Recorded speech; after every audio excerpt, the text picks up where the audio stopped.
my loves, welcome back to my channel. Thanks for tuning in. Today I have a new recipe coming in.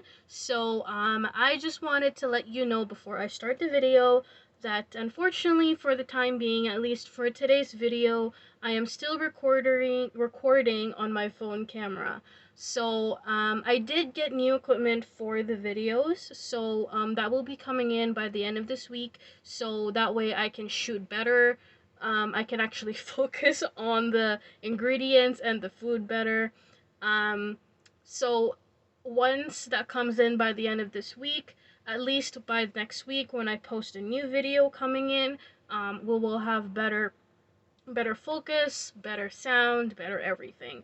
But I still hope you guys enjoy the new recipe that I am putting up today, and I hope you guys do decide to try it out and see for yourself what you do like about it and what you want to improve on it.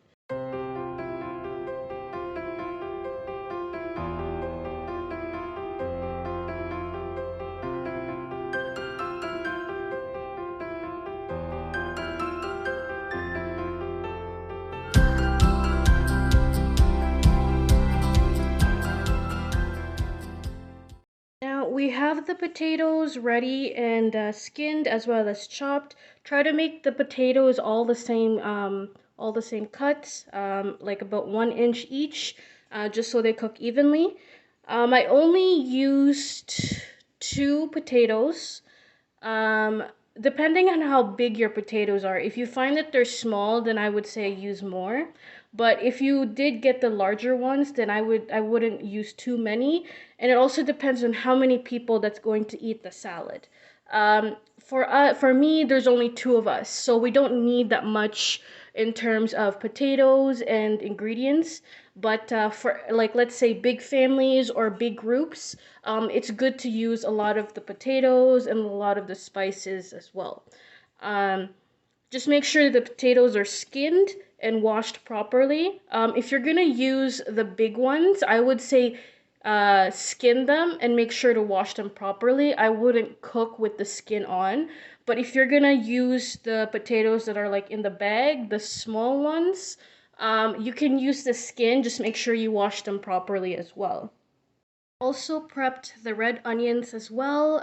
It's chopped and ready to go for our potato salad. Make sure to use, if you can, make sure to use the red onions because they are the sweet ones. I only used half of this though. So keep in mind, you could use the whole red onion. But for me, as I said, there's only 2 of us, so we don't need that much onion on the potato salad. So I only used half of that 1 onion. Also chopped up the pickles as well. Now, the one that I bought is a jar, they are baby pickles. It depends on what kind of pickles that you're using. If you're using the bigger ones or you're using the small ones, just make sure that the amount is at least 1/4 of a cup. Just boil these potatoes. Now I have a pot here going and the heat is on. I put a bit of water just so enough to submerge the potatoes. And pretty much we're gonna put this in. Put in the potatoes before it boils. And then when you put it in, make sure it's covered. And we'll have it there for about 15-20 minutes or until you can use a fork, and when you pierce it in, it's gonna be soft. For other ingredients, I have combined them in a large bowl like this. We have the red onions in here. We have the chopped pickles in here. The mayo is in here as well. The paprika. I also added some pepper and some salt as well and just mixed it in. Now while we're waiting for that potatoes, once the potatoes are done, we're going to put the potatoes in here. I wanted to add as well, you guys, that on a side note, when you're mixing up the other ingredients for the potato salad, my recipe does say mayo, but if you're not really a fan of mayo and you don't want to use the mayo as a potato salad dressing, you can also use other ones. You can even substitute them for your own dressing if you want. Now that the potatoes are done boiling, we're pretty much gonna drain them into this, and we will pretty much join it with the other mixture of the salad. I have finished the potato salad. I have drained it and I have mixed it with the other mixture of our remaining salad, like the red onions and pickles. So this is how it looks like in the end. Now, I already pre-added the black pepper and the salt into the earlier mixture with the red onions and pickles and whatnot. But if you prefer to add a little bit more, you can add more pepper and salt after putting in the potatoes. Once you're done with this, you can either serve it right away, or if you want it like a full-on cool potato salad, since most salads are usually very cold before you serve them, just saran wrap it and put it in the fridge ahead of time before you're close to your meal time. Basically, we have finished our potato salad and it's resting in the fridge for the time being. We're gonna move on to our chicken.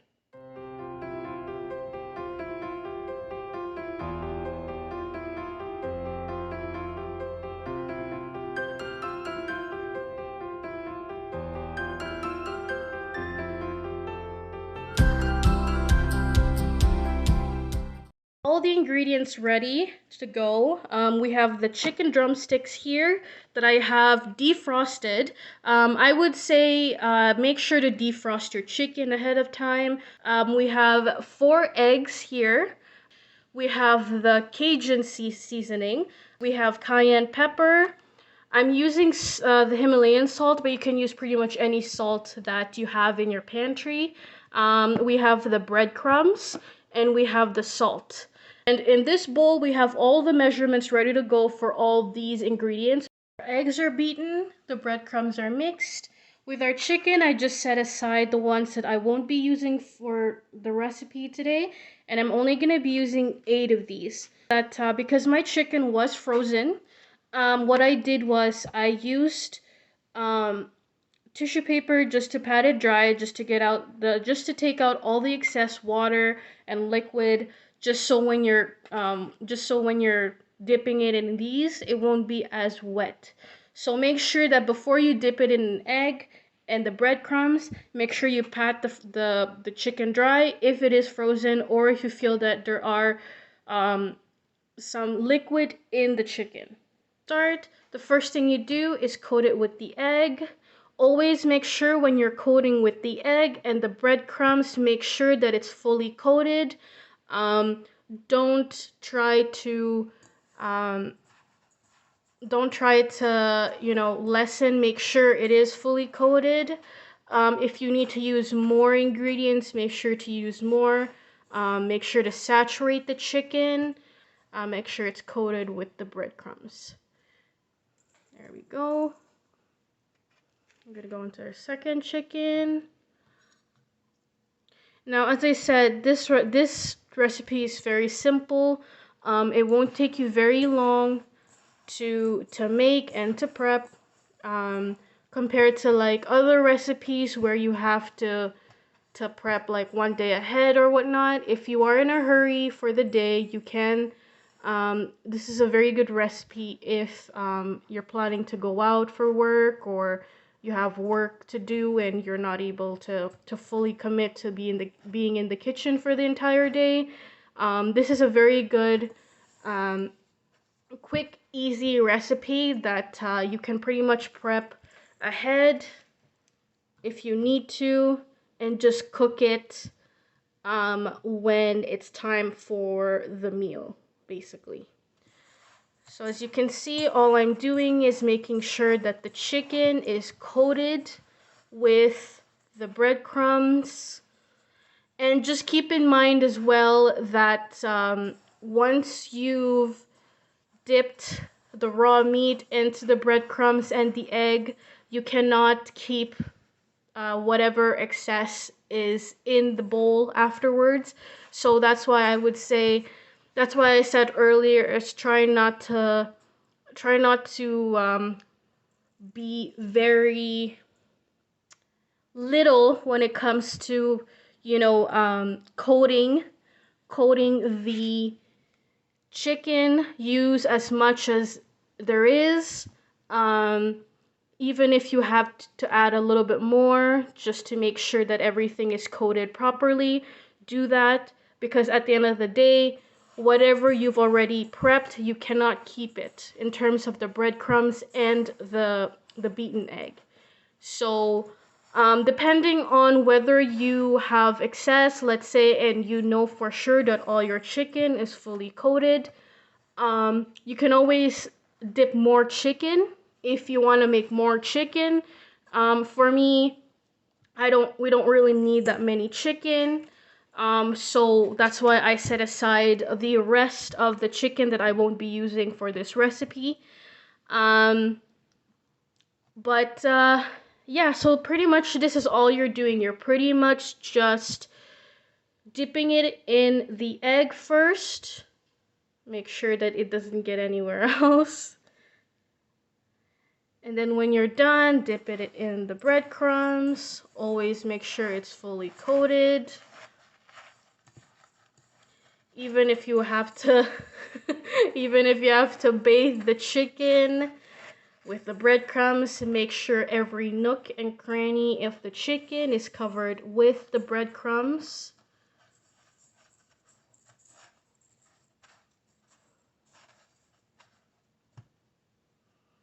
Okay.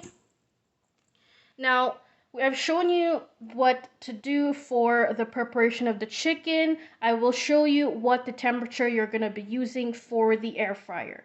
So as you can see, I have fully coated the chicken. Now that we've prepped the chicken and it's ready to be put into the air fryer, I just wanted to let you guys know that for the air fryer, there are different types of air fryers. So not all air fryers are going to be the same. So my suggestion is you should have a general idea of how long you have to cook the chicken and what the temperature is, but if you find that you want to experiment a little bit on your own air fryer, that would be great as well, just so you can kind of guess or gauge what kind of temperature and what kind of time that would be best for your type of meat. For my air fryer, I'll be using 380 degrees for 25 minutes. Now, make sure that you preheat your air fryer beforehand. Preheat the air fryer from 380 degrees Fahrenheit for 10 minutes, basically. So once the 10 minutes are up, then you lay the chicken into the tray inside the air fryer. Make sure when you lay the chicken that it is spaced out. Make sure you don't keep it all in together. None of them are touching. If you have to, cook them in batches. To set the timer half and half rather than putting it in a full 25 minutes, just because if you put it in half, it gives you kind of like that timer that, oh, I have to open it up and kind of turn it over and check to see how the chicken is doing. You can see I've just finished preheating the air fryer. I'm gonna do my chicken in batches since my chicken is a little bit thicker. Now keep in mind when you're cooking the chicken as well, if you find that your chicken is kind of thicker on the, like a little bit thicker on the side, then I would suggest to um, extend the time to more than 25 minutes. But if you think that your chicken is good enough, you don't have to extend more than 25 minutes. So I've already laid down my first batch of chicken into the air fryer. As you can see, I tried to space it out as much as I can. Be careful when you're putting the chicken in, as once it's preheated, the sides are very hot, so you don't want to burn yourself. But I will be cooking the first batch. Make sure you do know that even if you're cooking in batches, they are still 25 minutes. So regardless of whether you're putting in 4 or 8 or however much you're putting into the air fryer, it'll still be 25 minutes. So don't lessen the time just because you're cooking it in batches. So now that I've preheated it and put the chicken in, I'm gonna cook it for 25 minutes in total. Set the timer to 12 minutes, half of it, and it's starting to cook the first batch of chicken. Just make sure, just to let you know though, that 25 minutes, if you're cutting it in half, is 12 and a half minutes. So you can kind of gauge for yourself how much you're going to put in the first half and how much you're going to put in the second half. So you can hear it pretty much cooking inside if you can. Once it's done, I will show you guys how it looks. And before the end of this video, I will take pictures of how everything looks when it's all done, basically. Side note, guys, while we're waiting for the first batch of chicken to cook, I just wanted to let you guys know to make sure that you don't open the air fryer very frequently, especially if you're trying to check on the chicken. It's not good to keep opening the air fryer very frequently, as because of the fact that the heat circulates inside the air fryer. So when you open it, the heat will come out and escape. So if you keep opening it frequently, the heat might not fully cook the chicken. So just make sure if you do decide to check the chicken, just don't do it very frequently and don't open the air fryer very frequently as well. That once you're done cooking the chicken, whether it's in batches or in full, make sure to leave the chicken inside the air fryer for 1 to 2 minutes just to let it rest. Don't open the air fryer. Just once it's done cooking in full, just leave it in there for 1 to 2 minutes. Let it rest before you take them out and serve them. For today's video, guys, I hope you enjoyed our recipe day for today. Let me know down below what you guys thought of the recipes, if you guys liked it, if you guys want to change anything to it, if you guys added anything into it, if you decided to make this recipe yourselves. Make sure to like and subscribe for new videos as well. I will see you guys next week for a new video coming in. And as I said, the end of this week, a new equipment for cameras will be coming in for me. So hopefully when I shoot my next video next week, it'll be better. Although my editing skills are a little bit iffy still. But thanks so much, guys, for tuning in, and I hope to see you guys next week. Bye!